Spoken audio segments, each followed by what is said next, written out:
Welcome to Now for Someone Completely Interesting. I'm your host, Ben Poulin, and when it comes to setting boundaries and limits, my next guest does everything he can to shatter them. Nothing is off limits when it comes to his sense of humor or his physical stature, and I'm pleased to welcome, straight off Jenny 1 Shrimp Boat, Lieutenant Dan. Okay, all kidding aside. So this is Eric Dechaine. Hello. He joins me, and the reason I insisted that our mutual friend, former guest Tyler Sunt from Aviator Productions video this episode is to illustrate the obvious. Eric here was born with a really patchy beard. Yeah, unfortunately. Yeah, it's hereditary. There's that other thing. Yeah. From the waist down. No, yeah. Okay. Yeah. No, right. Everything's still there. Just some stuff's not there. Yeah. Sorry. Yes. Sorry. Essentially, we're talking about legs. You were born without legs, Yeah, correct. but that's never slowed anything down. You've represented Canada in paraplegic sports. Mm-hmm. We'll talk a little bit about growing up on a farm and everything like that in rural Alberta. But you've also are part of, as I mentioned, another podcast, a local podcast called the Esteemed Gentleman that you host with Tyler and your other friend Scott. So a man of many talents. Thank you very much for joining me, Eric Dechaine. So let's start up. Growing up, as you mentioned earlier, or before we started recording here, St. Lina, which if you squint really hard, you can see the dot on the map of this town. Yeah, very much so. Yeah. We're as rural Alberta as it gets. So, tell me a little bit about growing up. What's your your family? So mom and dad, we lived on a farm. It was just a half kilometer north of St. Lina. They were dairy farmers originally, and then when I came into the picture, they were about 10 years into the dairy farming. Then by 99, they quit, and now we're strictly beef and cash crop stuff like canola, grain, everything else there. And I was the youngest of 4 siblings. There's a few years between me and my other siblings. My older sister Sharon, we're about 12 years apart, and then Alan and David are 8 and 9. But luckily, when I came into the picture, they were off doing their own thing and kind of left me to do my own thing at that point. So you were almost raised as an only child. Well, pretty much, yeah. By the time I was getting into growing up, they were long gone or doing their own thing at that point. Yeah. So yeah. You were though. You were expected the same as any other kid. Correct. That was raised in that household. Yeah. So tell us what that and we're talking about a farm. Yeah, exactly. So as best we could. Yeah. So pretty much early on, our physiotherapist told my parents pretty much that yes, he is different in a way, but you're still treating him differently than any other person at that point. So it was early on. I learned, then was told and learned pretty much that if you wanted to play or do things, you have to keep up still, no matter what. So I think early on I learned that, and that helped, create my mindset for a lot of things in life for that too. Because if you wanted to go and hang out with your cousins and do something, or you wanted to do something on your own, well, you have to do it yourself and figure it out. So right. Yeah. And then for me, that helped a lot. So yeah. And and we'll get to that a little bit too, because you've traveled, and represented Canada on the national stage, which is incredible. What are some of the things you were expected to do on the farm? Well, unfortunately, it wasn't a heck of a lot because it was mostly a mix of fear and maybe being a kid not wanting to work anyways too. So I didn't get too close to the animals, especially when we were dairy farming at the time, because I helped out wherever I could, but I couldn't do a heck of a lot at the moment because it's how mobility issues and just safety concerns mostly. For sure. But still, it was just help out whatever I could and do what I can. I remember lots of times going out there and just sitting in the old push cart we had that held all the milking equipment.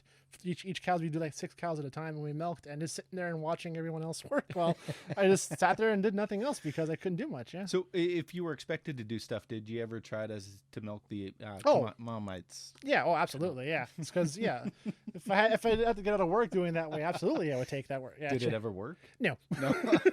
Never did. Rarely ever did. No. If got a line still got a kick in the ass from dad and just put to work whatever I could. Yeah. It was a hard stance. Where did you go to school then? And with a school in Malaysia. In Malaysia. Yeah. Okay. So, did you growing up?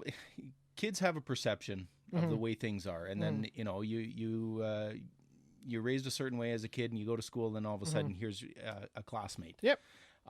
Did you ever feel uncomfortable in those situations, or never did? Luckily, that Malaysia is a small enough school that I had the same classmates pretty much from kindergarten to grade 12. Mm-hmm. So my friends still to this day I've known most of my entire life. So either older or younger still, everyone knew who I was, and yeah, I stood out from the crowd still, but them too, they treated me different than any other person. So where did you get this? Like we've talked a little bit about this off air and everything, but your sense of humor around it is, some people make a joke, like we made a joke here with the Lieutenant Dan and everything, but in a lot of cases, it's actually you that's telling the jokes that's making people. Very much so. Yeah, it's for me, it's a great icebreaker, I find, especially when meeting new people, because it is off-putting at first to see something that is a little different. So just kind of catch them up to where I'm at and be comfortable with what I am. That's kind of the goal of that. So it's so not to feel that strange moment and be not sure when to ask. Well, I'll bring it first and foremost now. Right. And Let's get out of the way. Attack it head on. Yeah. While our friend Tyler has said, if you think you're pushing the line, what did he say? I'll push him over across it. There you go. Yeah. So let's go ahead to a little bit there with the Paralympics. It was volleyball that you competed sitting in? Volleyball. Yeah. So from 2007 to 2011, I was a member of the Team Canada sitting national team. And right from 2007, I think I got recruited to play in February. By August 2007, we were in Rio de Janeiro playing for the Pan Am Games. Okay. And that was a Paralympic qualifier. So the winner of that tournament would have went on to the Paralympics. And fortunately, we got bronze in that tournament. So, yeah, that's the bronze medal I still have here, luckily. Yeah. We'll talk a little bit more about that in a little bit. Oh, yeah. Wow. Yeah. Okay, let's rewind a little bit. Yeah. Mallaig, St. Lina. What sort of paraplegic or sitting volleyball programs do they offer? They did not. No, that was it. Not because they couldn't do it, because it's the school of you were the one member of that 300 kids. Yeah, okay. So I was fortunate that if I wanted to play sports, I was still able to. So were you playing volleyball with the other kids in school, and that's where you? Yeah. Okay. So my position back then wasn't libero. No, I was just subbed in to serve and then play the three positions in the back court of the volleyball court. So I couldn't play front row, obviously, because I couldn't block or attack. But I was still part of the practices, still part of the team, and still went where they went and competed wherever they competed. Right. So you definitely had I guess the best of the training when you're competing against everybody who's and Mallaig's got an obsession when it comes to volleyball. Very too much over so. the years. Yeah. Like they've had some incredible strong teams there. So. So somebody came out or heard about you? Is that how you got sought out? Interview at Zones, my grade 12 year. And someone came out and recorded us and heard about me playing. So I think it was Lloyd news station came out and did an interview. And then the following year, someone heard about through somebody else, saw it on TV, and got in contact with the national team program lead. And then they got a hold of me, and I was playing the next year. Yeah. So. Okay. So 2007, that was down in, you said Rio de Janeiro. Yeah. Okay. Brazil. Yeah. So that was the Pan Am Games? Pan Am Games. Pan Am Games. So it was just the Pan American teams. Yeah. So you've got there a bronze medal. Yes, sir. Okay. So it was, you had said earlier, it was, if you had won gold, you qualified for the Olympics. Exactly. Yeah. Okay. So, yeah. So bronze, obviously a little bit, but you still, I mean, I know the way it works. Tournament structure is like the worst medal is silver because you actually lose to win the silver. Exactly, so yeah. Who did you guys defeat to win the bronze? We defeated, I think it was Costa Rica to win bronze on tournament there, yeah. So what was it like to compete on a world stage like that? It was terrifying and weird at first, but thinking back on it now, like I enjoyed it for what it was, because I didn't, from just competing in Mallaig and just seeing little gyms and gymnasiums, also to be playing in Rio of all places on the national level and seeing your name on the main billboard as member of Team Canada was just like you couldn't comprehend it at the time. I still couldn't. Too. Yeah, and a little bit timely too. Like we've had Jeremy Hall was a local St. Paul kid competing in the Paralympics here recently in Tokyo, and so I mean it's nice to have that representation here locally and over the years. So. Down the road too, so you stuck with it for a while because you went again in 2011. 2011 was the next qualifying tournament for the next Olympics in 2012, and that was in Guadalajara, Mexico. Okay, and how'd you guys do on that one? Bronze again there, unfortunately. Not too sure. Oh yeah, the medal is here for that one. Wow. Unfortunately, the strap for the medal is frayed out over time, and the medal's starting to. Because you wear it all over the place. Yeah, of course I did. Yeah, proud of that one. Yeah, so. Unfortunately, but I still hold on to that one dearly, and I'm still proud of that. Absolutely. Yeah, and you've got some of like the and some other little tickets here. Like these are your athletic placards. So essentially, Right. when you're into the village, this is your key in and out, pretty much. Right. So I remember there was one time in Rio. We went to practice, came back. I left mine in the room, and I could not get in till a teammate went and got it, and he couldn't find it for a good hour and a half. So I sat in the security to check out at the village for an hour and a half, just sitting there waiting before I can go inside. I'm like, God dang it! Did you ever just come on, man? Oh, I know. It's like I look, my photo's there, my name is on it. I was like, nope, sorry, that's protocol. I'm like, oh, shit. You got a lot of people in wheelchairs trying Yeah, to crash I know. volleyball practices there. But that too was that whole experience as well, because when you are competing in that mindset, you are secluded from everybody else. The village is isolated, and you are shuttled back and forth from the village to the venue. Like you hardly ever leave the compound of Right. the village, and yeah. In the village itself, did you meet a lot of the other Oh yeah, athletes? yeah. from- The whole building pretty much was one Canadian building, so I got to meet Okay. lots of like other swimmers and other but just athletics. just the Canadians were kind of in one. Oh yeah. What about like from the other countries? Oh yeah, Did no. you- was- We do get we got very close with the U.S. team over time, because them too. When we first started the program, they were ones kind of guiding us into that too as well, because they've been around for twice as long as the kind of the team was. Because in 07 the team just started then, Right. so we were still kind of new to all that, and they came in, helped us out, and guided us quite a bit. So, and then yeah, especially at closing ceremonies, you have a big party at the end, so you got to meet everybody and Right. other nationalities, and yeah, so Cool. Yeah.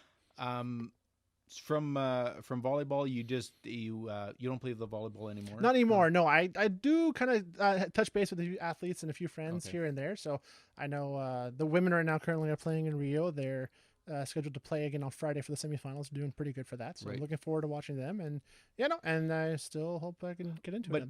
But athletically, it didn't stop with volleyball. You moved on to sledge hockey. Correct. Yeah. Okay. So But that was after 2011. no, that's 2011. So in 2011 onward. So I 2011 I wouldn't say I was more burnt out with volleyball. I was kind of getting to me. I wanted to do something different and focus on something Mhm. else for a while. So, and a friend of mine who was playing volleyball with got me in touch with one of the guys from Edmonton, and I started to play with Edmonton Impact since then on. So yeah. Okay.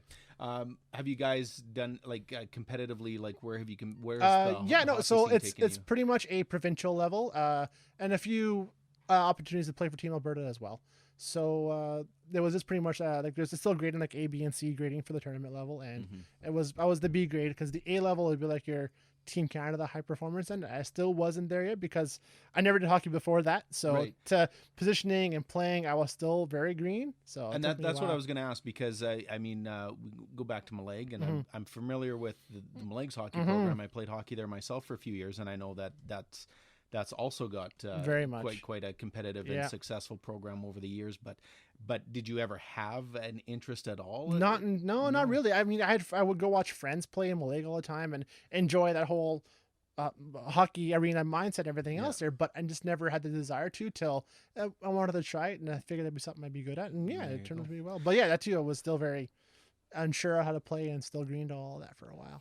So over the years, what would be one of the things, like between being raised on the farm, or Mm-hmm. the manner in which you raised, or competing with, that's got to give you a lot of confidence competing on a national level. But what's something that stands out that you said, like, this is what's really gotten you to being like confident, comfortable, and have that go get it?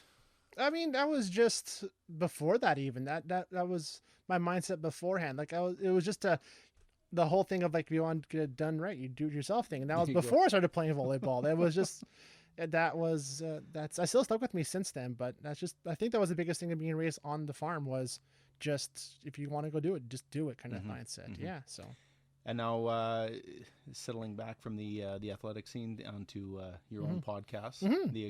the esteemed. I always want to say the Extraordinary Gentleman, but that's the movie. that's the movie. Yeah. The Esteemed Gentleman. Correct. Which, if you follow that podcast, it's a familiar set here. What do you call this place? The Uncle T-Bag's Tavern.